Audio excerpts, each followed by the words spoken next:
Folks, welcome back to Darkroom Reviews. Happy Monday. So I've just been poking around YouTube trying to find a great video that is related to my channel. So I typed in the state of physical media, and what came up was a big YouTuber. This video I'm about to show you guys, he talks about the state of physical media. Okay, so here we go, guys. Gonna look like none of us can really say. Back in 2005, the physical media industry accounted for $16 billion in sales, in revenue.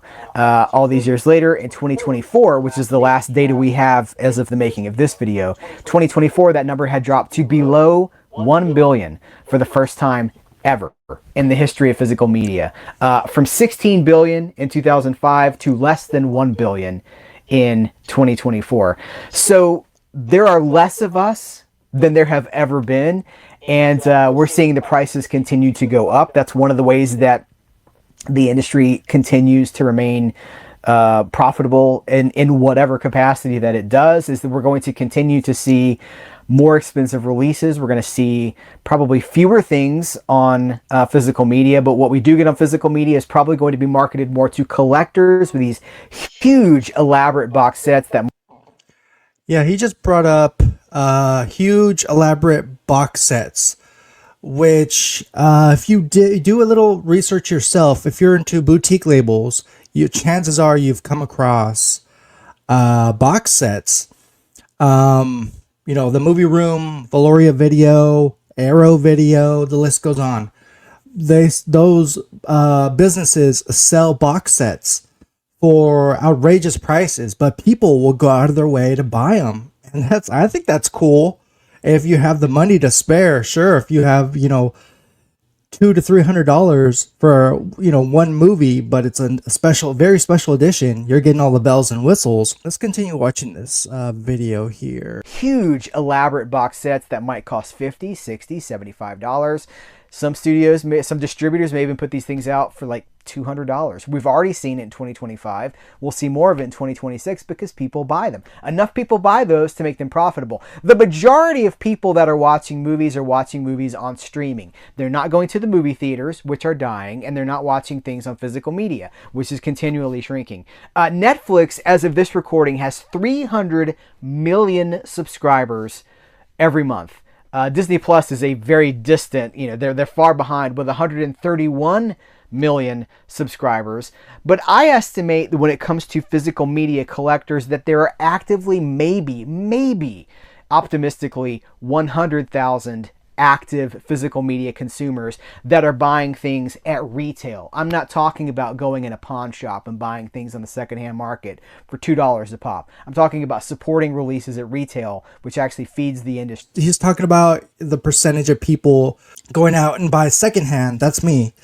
That's what I can afford. That's in my price range. No, but people who go out to Barnes & Noble, who go weekly to their local Walmart, and buy the latest releases. And they asked their audience, who is the core physical media collecting audience, how many releases they were buying on a monthly basis. And the top answer, with thousands of responses, was 0 to 5 releases a month. And that's the top. That's the most active audience, 0 to 5 a month. So there aren't a lot of us, but even if we say there are 100,000 active disc buyers supporting retail and industry, if you compare that to the subscribers of Netflix, that is 0.033%.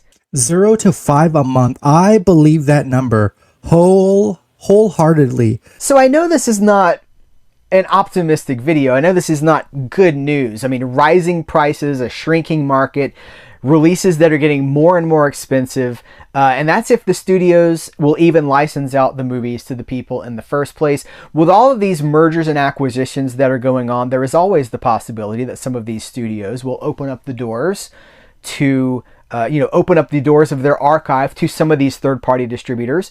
But I've talked to Frank Tarzi multiple times. I've talked to multiple people at the distribution level for multiple companies, and they all say the same thing.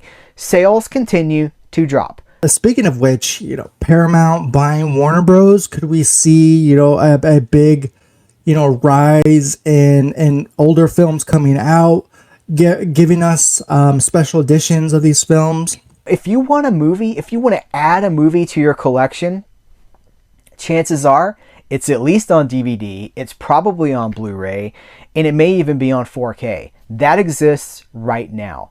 We talk so much about the future and about, well, what's going to happen? Who's going to take all this stuff away from me?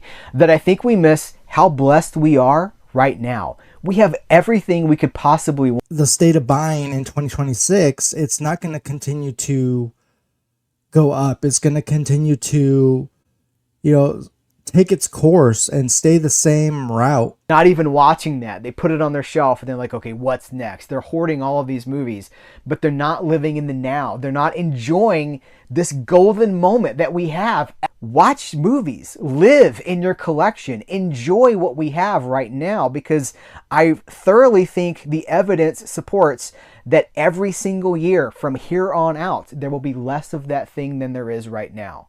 If you've got a movie on home media, physical media, take it to somebody's house. It doesn't really matter what format, if it's VHS, if it's DVD, Blu-ray, if it's 4K.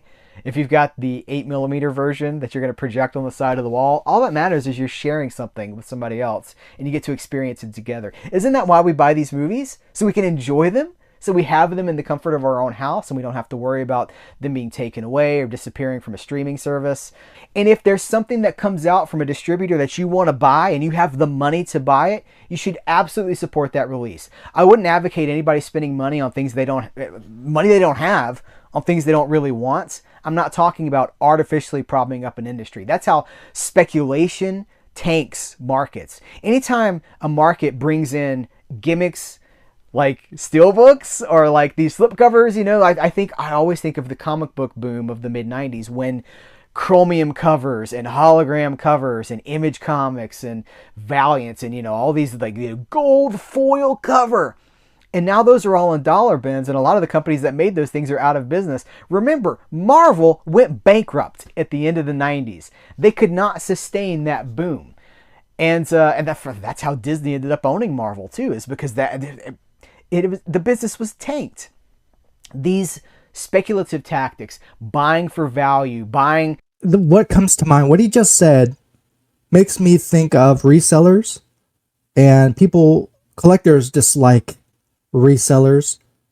Say for instance, a movie you've been looking for is sold out. You go on eBay, that same movie is posted for sale for twice the price. Scenario is we buy what we care about and we get more of those things.